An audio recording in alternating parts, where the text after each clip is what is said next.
ವೀಕ್ಷಕರೇ, ಈ ಥರ ಒಂದು ಗೆಣಸಲ್ಲಿ ಒಂದು ಡಿಶ್ ಮಾಡ್ತಾಯಿದ್ದೀನಿ. ಅದು ಏನು ಮಾಡ್ತೀನಿ ಅಂತ ನೋಡಿ. ಮತ್ತು ಈಗ ಅದನ್ನು ಫಸ್ಟ್ ಮೊದಲಿಗೆ ಕಟ್ ಮಾಡಿ ಬೇಯಿಸಿ ಆಮೇಲೆ ತೋರಿಸ್ತೀನಿ ಯಾವ ಥರ ಮಾಡ್ತೀನಿ ಅಂತ. ಈ ಥರ ಎಲ್ಲ ಕಟ್ ಮಾಡಿದ್ದೀನಿ. ಈಗ ಅದನ್ನು ಬೇಯಿಸಿ ತೋರಿಸ್ತೀನಿ. ಸಾಫ್ಟ್ ಆಗೋ ಥರ ಬೇಯಿಸ್ತೀನಿ. ಒಂಚೂರು ಉಪ್ಪು ಸೇರಿಸ್ತೀನಿ. ಉಪ್ಪು ಹಾಕಿದ್ದೀನಿ. ನಾನೀಗ ಪ್ರೆಷರ್ ಕುಕ್ ಮಾಡಿ ತೋರಿಸ್ತೀನಿ. ಈಗ ನಾನು ಇದನ್ನೆಲ್ಲ ಬಿಡಿಸ್ಬಿಟ್ಟು ತೋರಿಸ್ತೀನಿ. ಈಗ ಒಂದು ಬೌಲಲ್ಲಿ ಒಂದು 1/4 kg ಅಷ್ಟು ಹಿಟ್ಟು ತೊಗೊಂಡಿದ್ದೀನಿ. 1/4 kgಗಿಂತ ಸ್ವಲ್ಪ 300 ಗ್ರಾಮ್ ಇರ್ಬೋದು. ಇಷ್ಟು ಹಿಟ್ಟು ತೊಗೊಂಡಿದ್ದೀನಿ. ಇದಕ್ಕೆ ಈಗ ನಾನು ಮೊದಲಿಗೆ ನೋಡಿ ಏನು ಹಾಕ್ತೀನಿ ಅಂತ ತೋರಿಸ್ತೀನಿ. ನೋಡಿ, ಈಗ ಹಸಿಮೆಣ್ಸಿನ್ಕಾಯಿ ಎರಡು ಕಟ್ ಮಾಡಿ ಇಟ್ಕೊಂಡಿದ್ದೀನಿ. ಮಕ್ಕಳು ತಿನ್ನೋ ಹಾಗಿದ್ದರೆ ಸ್ವಲ್ಪ ಚೆನ್ನಾಗಿ ಜಜ್ಜಿ ಹಾಕಿ, ಇಲ್ಲಾಂದರೆ ಬರೀ ಚಿಲ್ಲಿ ಪೌಡ್ರೆ ಹಸಿಮೆಣ್ಸಿನ ಪುಡಿ ಸೇರಿಸ್ಕೊಳ್ಳಿ. ಈಗ ಕೊತ್ತಂಬರಿ ಸೊಪ್ಪು ಸೇರಿಸ್ತಾ ಇದ್ದೀನಿ. ಮತ್ತು ಬಿಳಿ ಎಳ್ಳು, ಇದು ಮಕ್ಕಳಿಗೆ ಇದೆಲ್ಲ ತುಂಬಾ ಒಳ್ಳೆ ಪ್ರೋಟೀನ್ ಇದು ಸಿಗುತ್ತೆ, ವಿಟಮಿನ್ ಸಿಗುತ್ತೆ. ಮತ್ತು ಈಗ ಇದಕ್ಕೆ ಸ್ವಲ್ಪ ಸ್ವಲ್ಪ ಹೋಮ್ ಕಾಳನ್ನು ಸೇರಿಸ್ತೀನಿ. ನೋಡಿ, ಇದು ಜೀರ್ಣನೂ ಚೆನ್ನಾಗಾಗತ್ತೆ. ಹೋಮ್ ಕಾಳು ಸ್ವಲ್ಪ ಹಿಂಗೆ ಉಜ್ಜಿ ಹಾಕ್ಕೋತಾ ಇದ್ದೀನಿ. ಮತ್ತು ಇದಕ್ಕೆ ಇಂಗು, ಇದು ಆಪ್ಷನ್, ಯಾರಿಗಾರು ಬೇಕಿದ್ದರೆ ಸೇರಿಸಿ, ಇಲ್ಲಾಂದರೆ ಅದೇನು ಬೇಕಿಲ್ಲ, ಪರವಾಗಿಲ್ಲ, ಸೇರಿಸದೇ ಇದ್ದರೂ ಪರವಾಗಿಲ್ಲ. ಮತ್ತು ಅರ್ಶಿಣ ಪುಡಿ, ಮನೆಯಲ್ಲೇ ಕೊಟ್ಟಿರೋಂಥ ಅರ್ಶಿಣ ಪುಡಿ, ಸ್ವಲ್ಪ ಅರ್ಶಿಣ ಪುಡಿ, ಮತ್ತು ಸ್ವಲ್ಪ ಗರಂ ಮಸಾಲ. ಇದು ಅಷ್ಟೇ ಆಪ್ಷನ್, ನಿಮ್ಗೆ ಇಷ್ಟ ಇದ್ದರೆ ಸೇರಿಸ್ಕೋಬೋದು. ಗರಂ ಮಸಾಲ ಹಾಕಿದ್ದೀನಿ. ಮತ್ತು ಇದು ಮೆಣಸಿನ ಪುಡಿ, ಇದು ನಾನು ಮನೆಯಲ್ಲೇ ಮಾಡಿ ಇಟ್ಕೊಂಡಿರ್ತೀನಿ. ಚಿಲ್ಲಿ ಫ್ಲೇಕ್ಸ್ ಇದ್ದರೂ ಹಾಕ್ಕೋಬೋದು, ಇಲ್ಲ ಇದು ಮೆಣಸಿನ ಪುಡಿ ನಿಮ್ಮ ಖಾರಕ್ಕೆ ಎಷ್ಟು ಬೇಕೋ ನೋಡಿ ಹಾಕ್ಕೋಬೋದು. ಮತ್ತು ಈಗ ಧನಿಯಾ ಪುಡಿ ಸ್ವಲ್ಪ ಜಾಸ್ತಿ ಏನು ಬೇಡ, ಒಂದು ಅರ್ಧ ಸ್ಪೂನ್ ಧನಿಯಾ ಪುಡಿ. ಮತ್ತು ಈಗ ಕಡಲೆ ಹಿಟ್ಟು 1 ಸ್ಪೂನ್ ಹಾಕಿದ್ರೆ ಅದೊಂಥರ ಟೇಸ್ಟ್ ಕೊಡುತ್ತೆ. 1 ಸ್ಪೂನು ಕಡಲೆ ಹಿಟ್ಟು ಸೇರಿಸಿದ್ದೀನಿ. ಈಗ ಇದು ನೋಡಿ, ಇದು ಕಸೂರಿ ಮೆಥಿ ಒಂದು ಇಷ್ಟು ಒಳಮುಷ್ಟಿಯಷ್ಟು ಇಷ್ಟು ಕಸೂರಿ ಮೆಥಿ, ಅದನ್ನು ಚೆನ್ನಾಗಿ ಹೀಗೆ ಮಾಡಿ, ಒಣಗಿರೋವಂಥ ಮೆಥಿ ಸೊಪ್ಪು ಅಷ್ಟು ಸೇರಿಸ್ಬೇಕು. ನಿಮಗೆ ಬೇಕಿದ್ದರೆ ಅಥವಾ ಮೊಸರು ಹಾಕ್ಕೋಬೋದು. ನಾನು ನೋಡಿ ಇಷ್ಟು ಚಿಕ್ಕ ಪೀಸು ನಿಂಬೆಹಣ್ಣು ಇಲ್ಲಿ ಸೇರಿಸ್ತಾ ಇದ್ದೀನಿ. ಮತ್ತು ಉಪ್ಪು, ರುಚಿಗೆ ಎಷ್ಟು ಬೇಕೋ ಅಷ್ಟು ಉಪ್ಪು, ಇಷ್ಟು ಈಗ ಸೇರಿಸಿದ್ದೀನಿ. ಇದಕ್ಕೆ ನೋಡಿ, ಈಗ ಗೆಣಸು ನೋಡಿ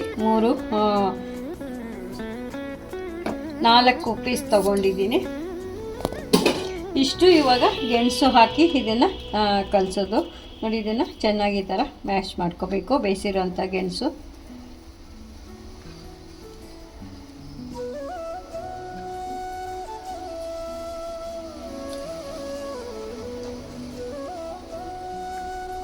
ಇದು ಮಕ್ಕಳಿಗೆ ತುಂಬ ಹೆಲ್ತಿ ಇದು ಅಂತ, ಹೆಲ್ತಿ ಪರೋಟ ಅಂತ ಹೇಳ್ಬೋದು. ತುಂಬ ಹೆಲ್ತಿ ಆಗಿರುತ್ತೆ. ಇದಕ್ಕೆ ಒಂದು ಸ್ಪೂನಷ್ಟು ಎಣ್ಣೆ ಸೇರಿಸಿದ್ದೀನಿ. ಇಷ್ಟು ಹಾಕಿ ಮೊದಲಿಗೆ ಚೆನ್ನಾಗಿ ಈ ಥರ ಮಿಕ್ಸ್ ಮಾಡಿಬಿಡ್ಬೇಕು. ಮಕ್ಕಳು ಹಾಗೆ ಇದು ಗೆಣಸಲ್ಲಿ ತುಂಬ ಒಳ್ಳೆ ವಿಟಮಿನ್ಸ್ ಇದೆ, ರಿಚ್ ವಿಟಮಿನ್ಸ್ ಇದೆ. ಮಕ್ಕಳಿಗೆ ಇದು ಕೊಡೋದ್ರಿಂದ ತುಂಬ ಒಳ್ಳೆಯದು. ಯಾರು ಆಲೂ ಪರೋಟನೂ ಮಾಡಿ ಕೊಡ್ತೀವಲ್ಲ, ಅದಕ್ಕಿಂತ ಇದು ತುಂಬ ಹೆಲ್ತ್ ವೈಸು ತುಂಬ ಒಳ್ಳೆಯದು. ನೀವು ಇದು ತುಂಬ ಈಸಿಯಾಗಿ ಮಾಡ್ಬೋದು. ಮತ್ತು ಬರೀ ಚಪಾತಿ ಮಾಡಿ ಕೊಟ್ಟಾಗ ಸ್ವಲ್ಪ ಗಟ್ಟಿ ಆಗುತ್ತೆ, ಇದು ಮೆತ್ತಿಗೆ ಚೆನ್ನಾಗಿರುತ್ತೆ. ಈ ಥರ ಮಾಡಿ ಒಂಚೂರು ತುಪ್ಪನೋ ಏನಾದ್ರು ಸೌರಿ ಸುತ್ತಿ ಕೊಟ್ಬಿಟ್ರು ಸಾಕು ಮಕ್ಕಳಿಗೆ. ನಾವು ಬೇರೆ ಏನು ಪಲ್ಯ ಆ ಥರ ಕೊಡೋಷ್ಟು ಇರಲ್ಲ. ನಾವು ದೊಡ್ಡವ್ರು ತಿನ್ನಬೇಕಾ, ಉಪ್ಪಿನಕಾಯಿ, ಮೊಸರು ಅಥವಾ ಚಟ್ನಿ ಪುಡಿ ಯಾವುದ್ರಲ್ಲಿ ಬೇಕಾದ್ರೂ ಬೇಗ ತಿನ್ಬೋದು. ಕೆಲ್ಸಗಳಿಗೆ ಹೋಗೋವ್ರಿಗೆಲ್ಲ ತುಂಬ ಈಸಿ, ಹೆಲ್ತಿ. ರಾತ್ರಿನೇ ಬೇಕಾದ್ರೆ ಕಲಸಿ ಇಟ್ಕೋಬೋದು. ಈಗ ಮಕ್ಕಳಿಗೆ 2 ಕ್ಯಾರೆಟ್ ಕೊಡಲೇಬೇಕಲ್ವ, ಅಂಥ ಟೈಮಲ್ಲಿ ಇದು ಒಂದು ಬೆಳಗ್ಗೆ ಸ್ನ್ಯಾಕ್ ಥರ ಕೊಡ್ಬೋದು. ತುಂಬ ಹೆಲ್ತಿನೂ ಸಹ, ಮಾಡೋದು ಈಸಿ ಇರುತ್ತೆ. ಒಂದು ದಿವಸ ಕಲಸಿಟ್ಕೊಂಡ್ರೆ 2 ದಿವಸನೂ ನಾವು ಮಾಡ್ಕೋಬೋದು. ಮಾಮೂಲಿ ಚಪಾತಿ ಹಿಟ್ಟು ಥರನೇ ಕಲಿಸ್ಕೋಬೋದು. ಸ್ವಲ್ಪ ಸ್ವಲ್ಪನೇ ನೀರು ಹಾಕ್ಕೊಂಡು ನೋಡಿ, ನಮಗೆ ಚಪಾತಿ ಹಿಟ್ಟು ಥರನೇ ಚೆನ್ನಾಗಿ ನಾದಿ ಕಲಿಸ್ಕೊಂಡು ಒಂದು 10 ನಿಮಿಷ ಬಿಟ್ಟು ಚಪಾತಿ ಮಾಡಿ ಯಾವ ಥರ ಮಾಡ್ತೀನಿ ಅಂತ ತೋರಿಸ್ತೀನಿ. ಈ ಥರ ಕಲಸಿಟ್ಟಿದ್ದೀನಿ. ಅದು ಇನ್ನೊಂದು ಸ್ವಲ್ಪ ಒಂದು 5 ನಿಮಿಷ ಬಿಟ್ಟು ಚಪಾತಿ ಮಾಡ್ತೀನಿ. ಸ್ವಲ್ಪ ಎಣ್ಣೆ ಸವರಿ ಇಟ್ಬಿಟ್ರೆ ಒಣಗ್ದಂಗೆ ಆಗೋಲ್ಲ. ಒಂದು ಸ್ವಲ್ಪ ಎಣ್ಣೆ ಸವರಿ ಇಡ್ತಾಯಿದ್ದೀನಿ. ನೀವು ಹಿಂಗೆ ಕಲಸಿ ಇಟ್ಕೊಂಡ್ಬಿಟ್ರೆ ಫ್ರಿಡ್ಜಲ್ಲಿ ಇಟ್ಕೊಂಡ್ರೆ ಒಂದು ದಿವಸನೂ ಇಟ್ಕೋಬೋದು. ಒಂದು ದಿವಸ 2 ವರ್ಷ ಯಾವಾಗ ಬೇಕಾದ್ರೆ ಆವಾಗ ನೀವು ಯಾವಾಗ ಟೈಮ್ ಇದ್ದರೆ ಅವಾಗ ಕಲಸಿಟ್ಕೊಂಡು ನೀವು ಮಾಡ್ಕೋಬೋದು. ನಾನೀಗ ಒಂದು 10-15 ನಿಮಿಷ ಬಿಟ್ಟು ಮಾಡ್ತೀನಿ. ಈಗ ಮುಚ್ಚಿಡ್ತಾ ಇದ್ದೀನಿ. ಇಟ್ಟು ಹಾಗೆ ಬಿಟ್ಬಿಟ್ಟಿದ್ದೆ. ಇನ್ನೊಂದು ಸತಿ ಎಲ್ಲ ಈ ಥರ ಮಾಡಿಕೊಂಡು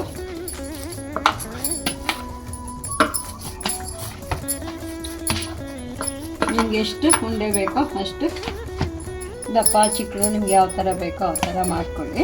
ಒಂದು ಉಂಡೆ ತಗೊಂಡು ಹಿಟ್ಟು, ಗೋಧಿ ಹಿಟ್ಟು, ಅಕ್ಕಿ ಹಿಟ್ಟು ನಿಮ್ಗೆ ಯಾವುದು ಅವೈಲೇಬಲ್ ಇರುತ್ತೋ ಅದು ತಗೊಂಡು ನೀವು ಇದು ಪ್ಲೈನಾಗಿ ಮಾಡಿದ್ರೂ ಆಯಿತು.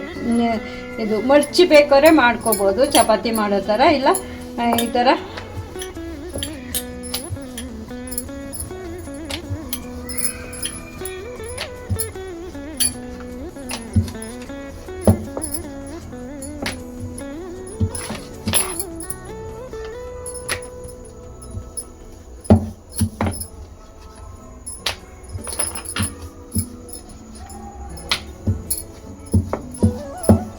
ಎಷ್ಟಾಗುತ್ತೆ ನಿಮ್ಗೆ ಆಗುತ್ತೋ ಇಷ್ಟು ಥಿಕ್ನೆಸ್ ಮಾಡಿ ಈಗ ನಾನು ಸ್ಟವ್ ಮೇಲೆ ಹೆಂಚು ಕಾಯಕ್ಕಿಟ್ಟಿದ್ದೀನಿ. ಈಗ ಹಾಕ್ತಾಯಿದ್ದೀನಿ ನೋಡಿ. ಒಂದು ಈ ಥರ ತಿರುಗಿಸಿ ಸ್ವಲ್ಪ ಎಣ್ಣೆ ತುಪ್ಪ ನಿಮ್ಗೆ ಯಾವ್ದು ಬೇಕಾದ್ರೂ ಹಾಕೊಳ್ಳಿ. ನಾನು ಈ ಥರ ಇವಾಗ ಎಣ್ಣೆನೇ ಹಾಕ್ತಾಯಿದ್ದೀನಿ. ನಿಮಗೆ ಈ ಥರ ನೀವು ಮಾಡ್ಕೊಡೋದ್ರಿಂದ ಮಕ್ಕಳಿಗೆ ಕ್ಯಾರಿಯರ್ಗೆಲ್ಲ ಸಾಫ್ಟು ಇರುತ್ತೆ ಮತ್ತು ಹೆಲ್ತಿನೂ ಇರುತ್ತೆ. ಬೆಳಗ್ಗೆ ಬ್ರೇಕ್ಫಾಸ್ಟ್ಗೆ ಈ ಥರ ಒಂದು ಹೆಲ್ತಿ ಫುಡ್ ಕೊಡೋದು ತುಂಬಾ ಒಳ್ಳೆಯದು. ಮಕ್ಕಳಿಗೆ ಮಾತ್ರ ನೀವು ಈ ಥರ ಪೊಟೆಟೊ ಹಾಕಿ ಮಾಡಿಕೊಟ್ರೆ ತುಂಬಾ ಚೆನ್ನಾಗೂ ಮಕ್ಕಳಿಗೆ ತಿನ್ನೋಕ್ಕೂ ಚೆನ್ನಾಗಿರುತ್ತೆ. ಮತ್ತು ಅವರು ಪಲ್ಯ ಈ ಥರ ತಿನ್ನಲ್ಲ. ಇದನ್ನು ಹಾಕಿ ತುಪ್ಪ ಬೆಣ್ಣೆ ಹಾಕಿ ಸೌರಿ ಕೊಟ್ಟರು ಚೆನ್ನಾಗಿರುತ್ತೆ.